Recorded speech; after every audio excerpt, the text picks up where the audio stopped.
Perfect. Hello, everyone.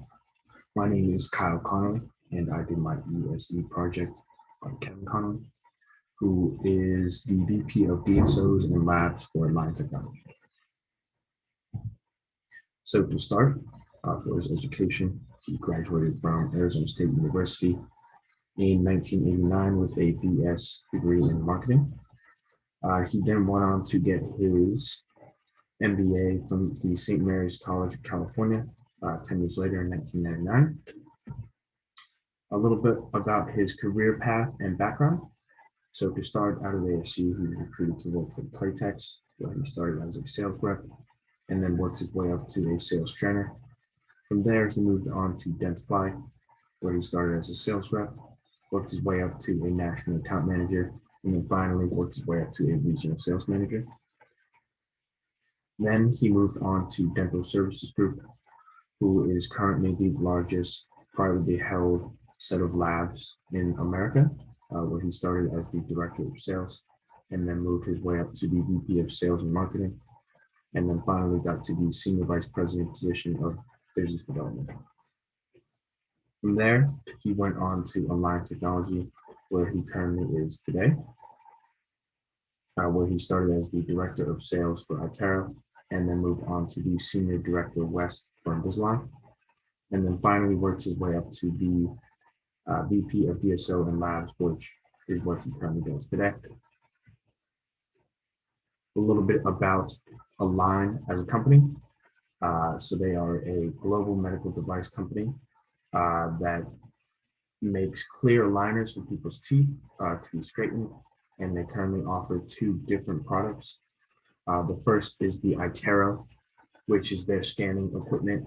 It basically scans for orthodontists so they get a better feel for what teeth in your mouth could use some of the aligners. There are currently 24 million scans done already worldwide. They work with a third-party software, and they are then integrated into the Invisalign products. And the Invisalign is the most advanced clear aligner system in the world. It is currently used by more than 8.3 million people around the world, and it is currently prescribed by dentists and orthodontists. So to start from our interview, I asked him about some potential high risks to Align that they're currently facing. Currently, they are serving a sanction for a lawsuit that they lost to Smile Direct Club. And when he was explaining this, they had basically tried to open stores that were direct to consumers after they had signed some sort of binding contract with Smile Direct Club. So they opened all these stores to sell to customers instead of going right through the dentist and orthodontist, but instead they were then sued by Small Direct Club, losing this lawsuit. So they had to then close all of those respective stores. So they are now only provide their products through professional channels, which includes dentists and orthodontists, like I said. But according to him, within the next 2 years, these Invisalign stores will start to pop up again. Perfect. So some major challenges and opportunities that Align faces and that Kevin deals with. So for the challenges, they currently offer their product at a premium price, which can be difficult to convince consumers that it is worth it when there is the alternative of wires and brackets, which is braces. And now that some of their customers are released, now that some of their competitors are releasing similar products, they're able to price point them a little differently than how Align has done it. Another challenge they face, like I said earlier, they can only currently sell to doctors, so orthodontists, dentists, so they cannot go right through the consumers. Instead they have to go through the dentist. Some opportunities that he mentioned during our interview, he talked about how the premium product that they offer is worth the premium price when you're considering the product that you're getting. Like I said, it's the most advanced clear aligner system in the world currently. They've grown 160% in the last 10 years, and they currently are working with 17% in the US. is currently all of their business. Only 17% of all of their business within the US. So they actually have a lot of global exposure, and they are the #1 brand in dental, not counting toothpaste. So if you were to ask people um, what dental brands they knew, Invisalign would be one of them, just because they have great brand exposure. Their business level strategy, which I talked with him about. So basically, he broke it down in 3 different ways when trying to explain it. First, like I said, was brand recognition.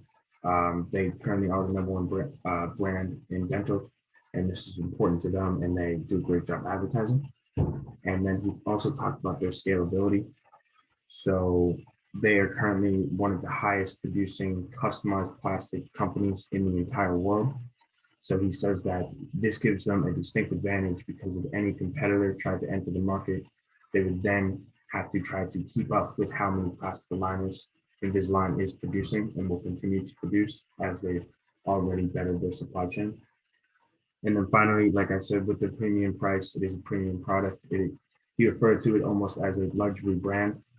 And with this, I inferred that it was a focused differentiation firm, which was what I had thought going into the interview, and he only confirmed it through his explanations. And then finally, how does the global economy impact Align technology?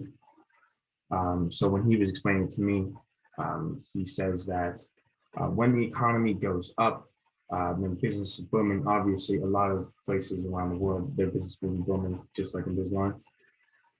But when the economy is down, he referred to disposable income, which is money that extra money that people have, which they can then spend on products they might not necessarily need. And the top of that list is consistently cosmetic products. So a lot of people would like to straighten their teeth. So when they have the disposable income to do so, um, they do that. They invest in cosmetic solutions. So when the economy is down, people have less of that. And then finally, during COVID, disposable income was actually up because people weren't traveling and they weren't spending as much because there was nothing to do. So he says that their business is actually booming and they've done incredible these past few quarters just due to the amount of disposable income people had with nothing to do with because they had nothing to do. All right. And then finally, what I learned from the interview, there were a lot of interesting points about kind of his decision-making process and how um, Align technology as a whole is kind of tackling different situations. To start, how external factors can affect the director's decision making. So, like I said, like I'm sure it's not ideal that they are not currently able to sell direct to consumers, but they are dealing with it currently, and they're still succeeding and rapidly growing because of, like I said, their supply chain and their brand exposure. And then finally, the importance of having that brand exposure, the importance of having your brand known is very important to them, and it's really helped them kind of leap their way into the dental industry. Like I said, they're up 160% in the last 10 years. So they're obviously doing something right. And that's all I have for you guys. Thank you for listening.